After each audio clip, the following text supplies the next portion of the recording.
नमस्कार दोस्तों, आपका हार्दिक अभिनंदन है बिब्लियोफाइल के डिजिटल प्लेटफॉर्म पर। मैं दिनकर राणा हमेशा की तरह आपका स्वागत करता हूं। एक मॉक टेस्ट सोल्यूशन करते हैं, उनके ऑप्शंस के बारे में और उससे रिलेटेड सभी जानकारियों को कलेक्ट करते हैं। आइए,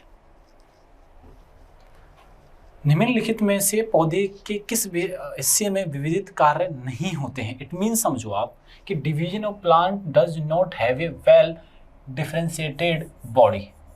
तो ये होता है बच्चों थैलोफाइटा। ये कौन सा होता है? थैलोफाइटा होता है। अब थैलोफाइटा क्या है? पहली बात तो याद रखो कि ये इस धरती पर सबसे प्राचीन एनिशिएंट ये स्पीसीज है। पृथ्वी की सबसे प्राचीन है, ये सबसे प्राचीन स्पीसीज है। ये बात आप लोग यहाँ ध्यान रखना। थैलोफाइटा, थैलोफाइटा के अंदर ना तो जाइलम होता है ना फ्लोएम टिश्यूज होते हैं। अब जाइलम और फ्लोएम टिश्यू क्या होते हैं वो भी आप ध्यान रखिएगा। ना तो जाइलम पाया जाता है और ना ही पाया जाता है बच्चों फ्लोएम टिश्यू।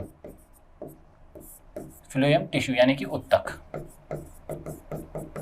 इसका मतलब समझना क्या होता है। जाइलम से पेड़ पौधे क्या करते हैं? पेड़ पौधे क्या करते हैं? जल को कंसीव करते हैं, यानी वाटर को कंसीव करते हैं। और फ्लोएम से किसको करते हैं? फूड को करते हैं। फ्लोएम से क्या करते हैं? ये फूड को करते हैं। तो इसका मतलब ये है, ना तो जाइलम पाया जाता है ना फ्लोएम पाया जाता है। ये बात ध्यान रखना किसमें? थैलोफाइटा में।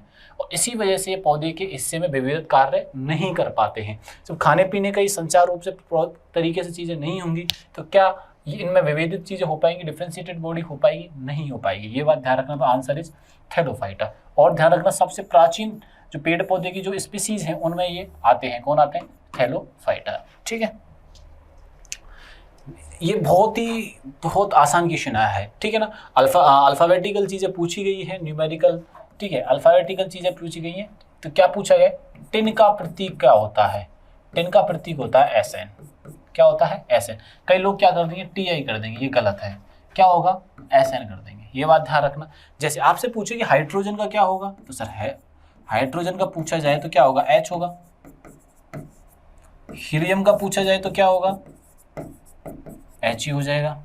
ठीक है, लिथियम का क्या हो जाएगा? Li हो जाएगा। ठीक है, ऐसे ही सभी चीजें हमें याद रखनी। सबसे ज्यादा पूछा जाता है सोडियम का, आपसे पूछ ले तो सोडियम का आप ऐसे मत मिला दीजिएगा भैया SO कर दोगे, नहीं, इसका होता है Na। ठीक है, समझ पा रहे हो? ये नहीं होगा बल्कि ये होगा। कार्बन का क्या होता है? K नहीं होता है कार्बन का होता है C होता है। ऑक्सीजन का क्या होता है? O होता है। तो ऐसे ही इनके प्रतीक चिन्ह होते हैं। ये बात आप लोग यहाँ से ध्यान में रखिएगा। चलो आगे बढ़ते हैं। इनमें से कौन सा देश मानव अंतरिक्ष मिशन गगनयान के लिए चुने गए अंतरिक्ष यात्रियों के स्वास्थ्य की निगरानी के लिए भारतीय उड़ान सर्जनों को प्रशिक्षित कर रहा है? तो ये कर रहा है फ्रांस। कौन सा देश प्रशिक्षित कर रहा है? अभी आपको पता होगा कि मानव अंतरिक्ष मिशन में गगनयान जाने वाला है, तो उसमें स्वास्थ्य से संबंधित जो जानकारी है या उसको प्रशिक्षित करने का काम कौन सा देश कर रहा है भारत के लिए? तो वो कर रहा है फ्रांस। ये बात आप लोग यहाँ से ध्यान में रखिएगा। फ्रांस की राजधानी क्या है? तो फ्रांस की राजधानी है पेरिस। फ्रांस की राजधानी क्या है बच्चों? पेरिस। संयुक्त राज्य अमेरिका की राजधानी क्या है? तो इसकी है वाशिंगटन डीसी। Washington DC. एक आपको यहाँ से एक और याद रखना है, अमेरिका के प्रथम राष्ट्रपति। अमेरिका को आजाद हुए लगभग 250 वर्ष गुजर चुके हैं। 250 वर्ष से आजाद है, लोकतांत्रिक यहाँ व्यवस्था है। विश्व का सबसे बड़ा लोकतंत्र देश तो भारत है, लेकिन सबसे पहला लोकतंत्र कौन सा है? वो है अमेरिका। तो अमेरिका के जो पहले राष्ट्रपति थे वो कौन थे? George Washington. कौन थे? George Washington. अभी कौन है? Donald Trump. अभी कौन है? Donald Trump. तो देखो, जॉर्ज वाशिंगटन और वाशिंगटन डीसी। तो आप रिलेशन समझ पा रहे हैं? तो पहले राष्ट्रपति को कैसे याद रख पाओगे? और कई बार हमारे एग्जाम में पूछा गया है। पहला लोकतंत्र की व्यवस्था कहाँ पर होती है? तो वो अमेरिका में होती है। ठीक है ना। सबसे पुराना लोकतंत्र यूएसए को कहा जाता है। Oldest democracy in the USA. सबसे पुरानी लोकतंत्र व्यवस्था किस देश में है? वो है संयुक्त राज्य अमेरिका में। और सबसे बड़ा लोकतंत्र देश कौन सा? सबसे बड़ा वो हमारा भारत देश है। सबसे बड़ा कौन सा है? वो है भारत देश। क्लियर हुआ? ठीक है, ध्यान रखना। रूस और चाइना। रूस की कैपिटल क्या है? रूस की कैपिटल है मॉस्को भी बोलते हैं इसको। और चाइना की क्या है? बीजिंग। ठीक है, यहाँ के राष्ट्रपति कौन है? सी जिनपिंग। ये बात आप लोग यहाँ से ध्यान में रखिएगा। वायुमंडल में ओजोन का अधिकांश भाग वायुमंडल की किस परत में पाया जाता है? तो वो पाया जाता है स्ट्रेटोस्फीयर में। ये बात आप लोग यहाँ से ध्यान में रखिएगा। ओजोन परत का कार्य क्या होता है? ओजोन परत हमें परावैंगनी किरणों से बचाती है। ओजोन हमें क्या करती है? परावैंगनी किरणों से बचाती है। परावैंगनी किरणों से बचाती है। ये बात आप लोग यहाँ से ध्यान रखना, ठीक है ना। हमारी स्किन को सेफ रखती है, हमारी बॉडी को सेफ रखती है ओजोन परत। और इसके टूटने के कारण क्या है? क्लोरोफ्लोरोकार्बन, यानी कि क्लोरोफ्लोरो जो गैस है, जो रेफ्रिजरेटर फ्रीज में भरी जाती है, ठीक है ना, एसी में यूज होती है, तो उस एसी और फ्रीज में जो क्लोरोफ्लोरोकार्बन गैस होती है, क्लोरो और फ्लोरो, उस गैस से क्या हो रहा है? सबसे ज्यादा ओजोन परत क्षति हो रही है। सबसे ज्यादा ओजोन परत किस देश में क्षति हो रही है, टूट रही है? मतलब कि यूएसए में। स्किन से ज्यादा, सबसे ज्यादा स्किन कैंसर पेशेंट किस कंट्री में है? स्किन पेशेंट या स्किन कैंसर से जुड़े लोग, स्किन कैंसर के लोग सबसे ज्यादा कहाँ पे हैं? वो भी यूएसए में ही है। तो आपको कारण पता लग गया होगा, तो आंसर हमारा स्ट्रेटोस्फीयर। राजीव गांधी खेल रत्न पुरस्कार 2019 कितने लोगों को दिया गया था? तो राजीव गांधी खेल रत्न पुरस्कार, तो पहले राजीव गांधी खेल रत्न पुरस्कार है भारत के अंदर स्पोर्ट्स की दुनिया का सर्वोच्च पुरस्कार है। भारत का सबसे बड़ा खेल पुरस्कार है ये। भारत का सबसे बड़ा खेल पुरस्कार है ये बात आप लोग यहां से ध्यान में रखना। लेकिन अभी इसका नाम पर परिवर्तन कर दिया गया, नाम रखा गया मेजर ध्यानचंद खेल रत्न पुरस्कार। मेजर ध्यानचंद खेल रत्न पुरस्कार। पहले नाम क्या था इसका? राजीव गांधी खेल रत्न पुरस्कार। अभी नाम क्या रखा गया है? मेजर ध्यानचंद खेल रत्न पुरस्कार। अब आपके माइंड में ये आता है कि सर मेजर ध्यानचंद जी कौन थे? तो आप ध्यान रखना, मेजर ध्यानचंद जी हॉकी के जादूगर थे। ये कौन से थे? हॉकी के जादूगर। हॉकी की दुनिया में इन्होंने बहुत बड़ा नाम कमाया था। हॉकी के जादूगर कहा जाता है, मैजिशियन ऑफ हॉकी, ठीक है। इनके नाम से ये खेल रत्न पुरस्कार दिया जाता है। 2019 में 2 लोगों को दिया गया था। एक का नाम है बजरंग पूनिया। बजरंग पूनिया वही व्यक्ति है, ये रेसलिंग की दुनिया से जुड़े हैं, ठीक है। ये किससे संबंधित है? रेसलिंग से। रेसलिंग बोले तो कुश्ती से। ये बात आप लोग यहाँ से ध्यान रखना, ठीक है ना, बजरंग पूनिया। चलो आगे बढ़ते हैं। निम्नलिखित में से पड़ोसी जो देश हैं उनकी भाषाएं बतानी है कि किस देश में कौन सी भाषा बोली जाती है। जैसे मैं आपसे बोलूँ, पाकिस्तान ले लेते हैं एक बार। पाकिस्तान में बोली जाती है उर्दू। पाकिस्तान में कौन सी बोली जाती है? उर्दू लैंग्वेज बोली जाती है। तो ये मैच कर देंगे। अगला आप ले लेते हैं बांग्लादेश। तो बांग्लादेश में कौन सी बोली जाती है? बंगाली बोली जाती है। कौन सी लैंग्वेज बोली जाती है? बंगाली बोली जाती है। तो ऐसे ही मैच करना है। अफगानिस्तान, भूटान, पाकिस्तान। देखो इसमें क्या है, पहले ये मत देखो कि ऑप्शन में क्या दे रखा है, पहले ये देखो आता कौन सा है। अपन को आता है पाकिस्तान में उर्दू आता है, सबसे आसान यही है। तो अब ये देखो 3 में डी कहाँ पे है? 3 में डी, ये गलत है यहाँ पे। 3 में ए, ये भी गलत हो गया। ये तो आंसर ही हट गए। अब देखो यहाँ पे है, तो पहले अपने 25 क्वेश्चन होने की 25% सही होने की संभावना थी। तब ये तो ऑप्शन ही हट गए। अब कितनी संभावना हो गई? 50%। अब तो ये तो क्लियर है कि आंसर होगा तो इन दोनों में से ही होगा, इतना तो अपन को पता लग गया, ठीक है। अब दूसरा देखते हैं, अफगानिस्तान, ठीक है। अफगानिस्तान को देखते हैं, भूटान को देखते हैं, ठीक है। अफगानिस्तान क्या है? दारी है। अफगानिस्तान क्या है? दारी है, ठीक है। पश्तूनी भी है, ऐसी नहीं, तो दारी मेन लैंग्वेज है। तो अब ए में सी देखो कहाँ पे, इसमें तो है नहीं ना, ये रहा इसमें। अपन को सिर्फ 2 मैच करने की जरूरत पड़ी, और तो पड़ी नहीं है। म्यांमार की क्या है? बर्मी है, यानी 4 में क्या आ जाएगा? बी आ जाएगा। देखो अब बचा क्या? भूटान की क्या है? ये जूखा है, ये देखो 2 में ये कहाँ पे? ये रहा, बात खत्म। बहुत आसान चीज है, अपन को सिर्फ एक से ही सारे रास्ते ओपन हो गए।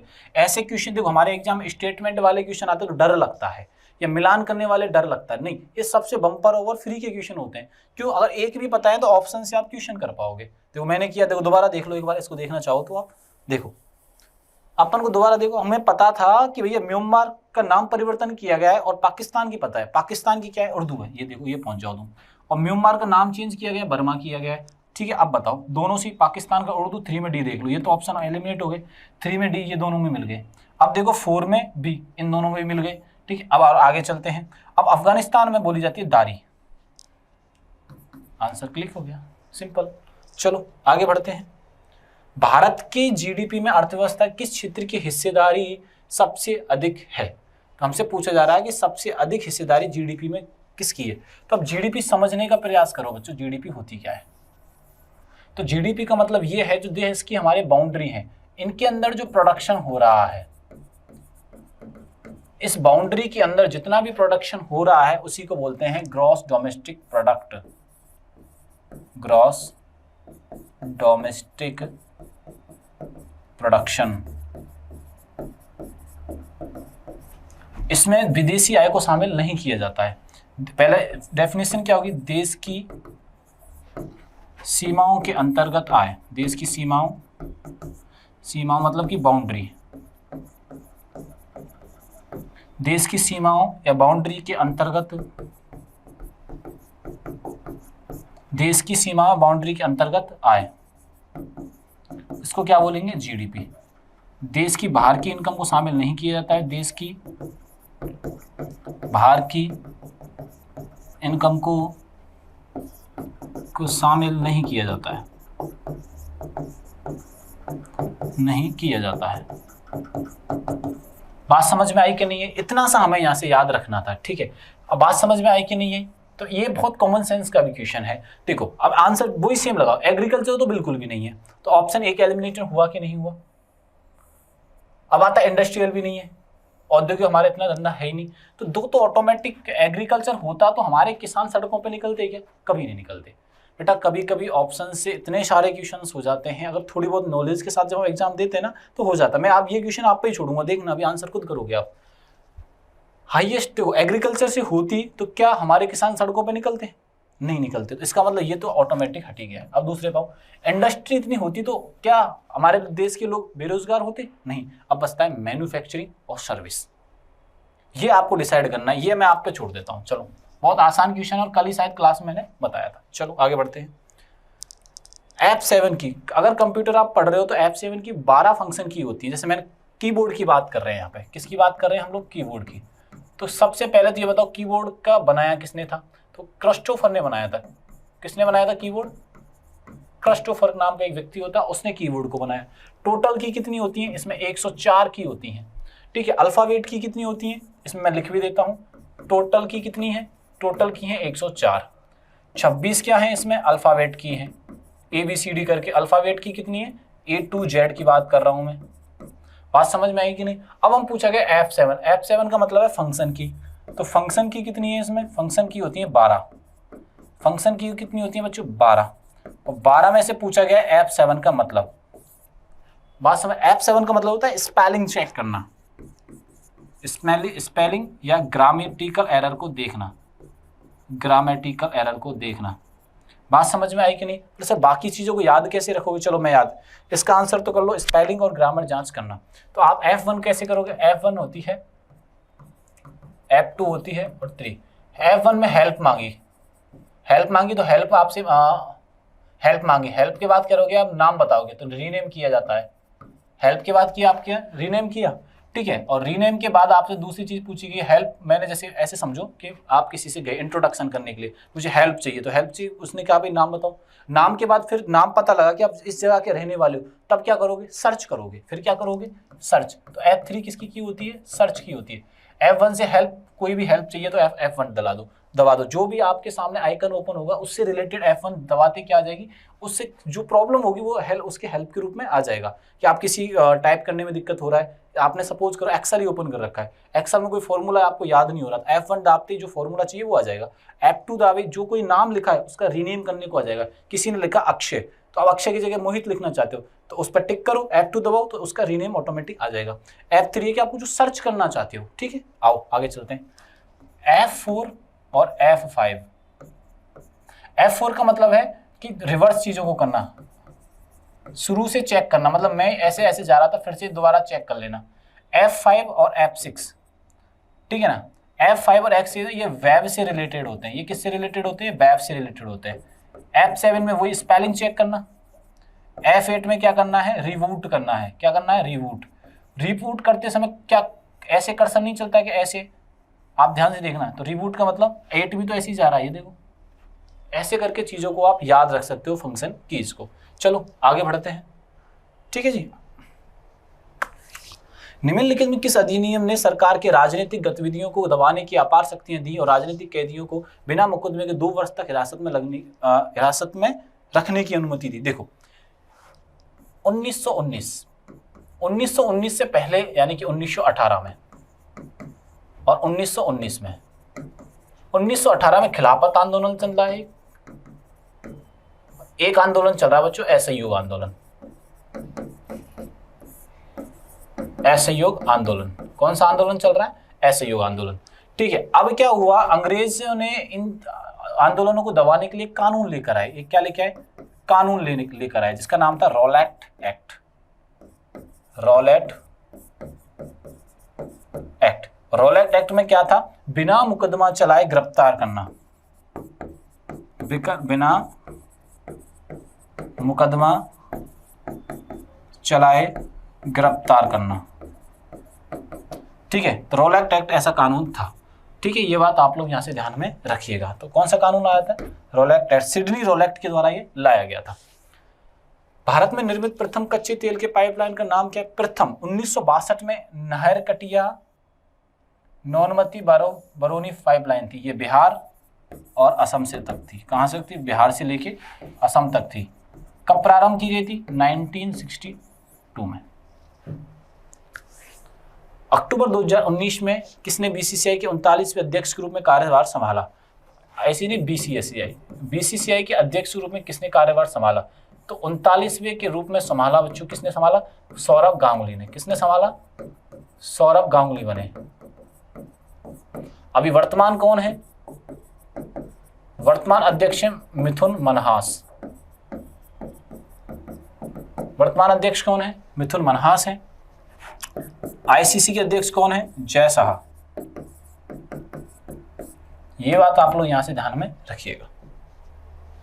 अपसूरिक की परिघटना के दौरान पृथ्वी और सूर्य के बीच की अनुमानित दूरी कितनी होती है? ठीक है, अपसूरिक यानी सूर्य पास होता है पृथ्वी के, सूर्य पृथ्वी के पास होता है। ठीक है, तो ये कितना होता है? 152 मिलियन किलोमीटर इसका रहता है। इसी को क्या बोलते हैं आप ध्यान रखिएगा, इसमें दे रखा होगा फिनोमेना ऑफ एपहेलियन। और घटित कब होता है? ये 4 जुलाई के दिन होता है। ठीक है, जुलाई मंथ में होता है। ठीक है, इस अपसोरिक और एक होता है उपसोरिक। एक क्या होता है? उपसोरिक। इस दिन क्या होता है? 147 मिलियन किलोमीटर अर्थ एंड सन के बीच होता है। अर्थ एंड सन के बीच डिस्टेंस होता है और ये घटित होता है 4 जनवरी के दिन। यानी कि पृथ्वी और सूर्य में सबसे कम दूरी 4 जनवरी को होती है।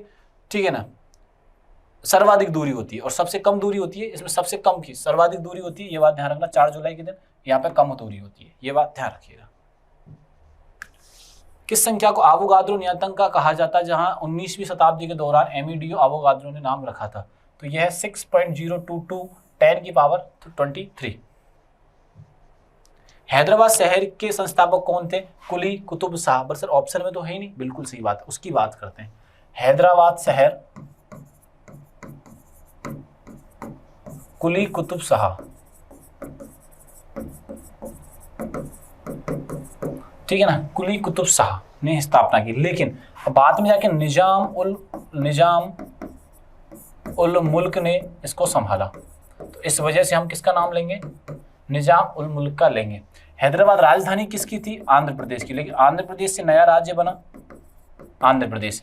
और 2014 के बाद किस राज्य की राजधानी होगी? तो ये होगी तेलंगाना की। भाषा के नाम पर बना पहला राज्य, भाषा के अनुसार बना भारत का पहला राज्य, भारत का पहला राज्य। ठीक है ना। भूटान का राष्ट्रीय खेल क्या है? ठीक है, भूटान का राष्ट्रीय खेल है तीरंदाजी। भटियाली निम्नलिखित में राज्य का लोक संगीत है। राज्य का लोक संगीत,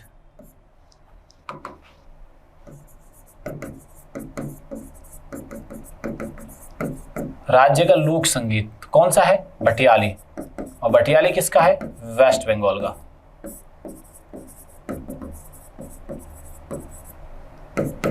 ठीक है, पश्चिम बंगाल की राजधानी क्या है? तो पश्चिम बंगाल की राजधानी कोलकाता है। यहाँ के नए सीएम बने हैं शुभेंदु अधिकारी। ठीक है, कोलकाता की किस नदी के किनारे है? ये हुगली नदी के किनारे है। कंप्यूटर के क्षेत्र में ENIAC का पूर्ण रूप क्या है? ENIAC का पूर्ण रूप हमसे पूछा जा रहा है, तो इसका नाम है electrical, electronical, numerical, integrated and computer. ठीक है, कंप्यूटर के बारे में थोड़ी सी नॉलेज आपको मैं बता देता हूँ। ENIAC क्या है, कंप्यूटर क्या है? कंप्यूटर के जनक चार्ल्स बेबेज को कहा जाता है, चार्ल्स बेबेज को। लेकिन आधुनिक किसको कहा जाता है? आधुनिक वो कहा जाता है एलन ट्यूरिंग को। आधुनिक पिता कहा जाता है एलन ट्यूरिंग को। पहला कंप्यूटर प्रोग्राम अगस्टा ने बनाया था, ये बात ध्यान रखना। पहली जो पीढ़ी के कंप्यूटर थे उसमें वैक्यूम ट्यूब का यूज किया गया था, वैक्यूम ट्यूब का। अभी उसके बाद ट्रांजिस्टर का यूज हुआ, अब आईसी का यूज किया जाता है। अभी किसका किया जाता है? बहुत बड़ी संख्या में आईसीज का यूज किया जाता है। उपराष्ट्रपति की शपथ तो किसके द्वारा दिलाई जाती है? तो उपराष्ट्रपति को शपथ राष्ट्रपति दिलाता है। शपथ कौन दिलाता है? राष्ट्रपति दिलाता है। और राष्ट्रपति दिलाता है, राष्ट्रपति को कौन दिलाता है? उपराष्ट्रपति दिलाता है। उपराष्ट्रपति नहीं हो तो सुप्रीम कोर्ट का जज, सुप्रीम कोर्ट जज। अगर सुप्रीम कोर्ट जज नहीं हो तो सुप्रीम कोर्ट का वरिष्ठ जज, सुप्रीम कोर्ट का वरिष्ठ जज, यह ध्यान रखिएगा। निम्नलिखित में कौन सा कर्तव्य भारतीय संविधान द्वारा मौलिक कर्तव्यों के बारे में निर्धारित नहीं किया गया है? तो टू डिफेंड द कंट्री, देश की रक्षा करना, बिल्कुल सही बात है।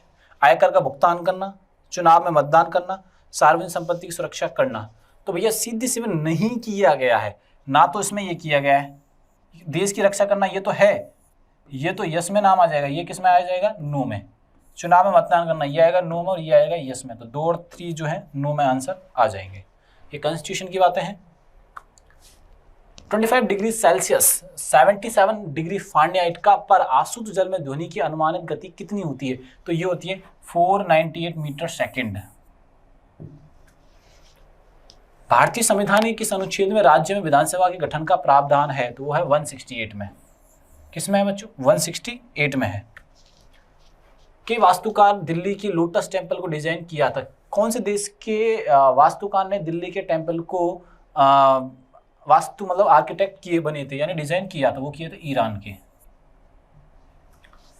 कृषि में हरित क्रांति की उपलब्धि का जश्न मनाने के लिए सरकार ने क्या कदम उठाए? किसानों के लिए नियमित वेतन जारी कर दिए, सभी लोगों के लिए निःशुल्क भोजन वितरित किया गया, एक विशेष डाक टिकट गेहूं क्रांति जारी किया गया, लोगों को हरी सब्जियां वितरित की गई। तो गेहूं की क्रांति के रूप में एक डाक टिकट जारी किया गया था। भारत में कौन सा बैंक मुद्रा को छापता है, नोट जो छापता है वो कौन है बच्चों? भारतीय रिजर्व बैंक है। कौन सा है बैंक है? भारतीय रिजर्व बैंक, यानी कि RBI, reserve bank of India. ठीक है, रिजर्व बैंक ऑफ इंडिया। इसकी एक्ट कब बनता है? 1935 में। इसकी स्थापना कब होती है? 1937 में। राष्ट्रीयकरण कब होता है? 1949 में। ठीक है, ये बात ध्यान रखना। अभी चल रहा है 2026 और यहाँ के मल्होत्रा जी कौन है? यहाँ के गवर्नर हैं। पहले कौन होते हैं? CD देशमुख होते हैं। ये बात ध्यान रखिएगा। ठीक है, आगे बढ़ते हैं। आइए, गुप्त काल का प्रसिद्ध दशावतार मंदिर जिस उत्तर भारत के प्राचीनतम पंचायतन मंदिरों में से एक माना जाता है, वो कहाँ स्थित है? गुप्त साम्राज्य। गुप्त साम्राज्य की जो स्थापना की वो किसने की बच्चों? श्रीगुप्त ने की थी। किसने की थी? श्रीगुप्त ने की थी। इसके जो प्रतापी राजा थे चंद्रगुप्त, समुद्रगुप्त, सबसे प्रतापी कौन? चंद्रगुप्त सेकंड। और कुमारगुप्त ने किसकी स्थापना की थी? नालंदा विश्वविद्यालय। कुमारगुप्त ने किसकी स्थापना की थी? नालंदा विश्वविद्यालय की। ये बात ध्यान रखना। ठीक है, इन्होंने जो ये मंदिर बनवाया ये देवगढ़ उत्तर प्रदेश में। कहाँ पे बनवाया? देवगढ़ उत्तर प्रदेश में। ये बात आप लोग यहाँ से ध्यान में रखिएगा। ठीक है, ऐसे करके हमने प्रश्नों पर चर्चा की। वीडियो अच्छा लगे तो दोस्तों को ज़्यादा से ज़्यादा शेयर करिएगा। तब तक के लिए थैंक यू, धन्यवाद।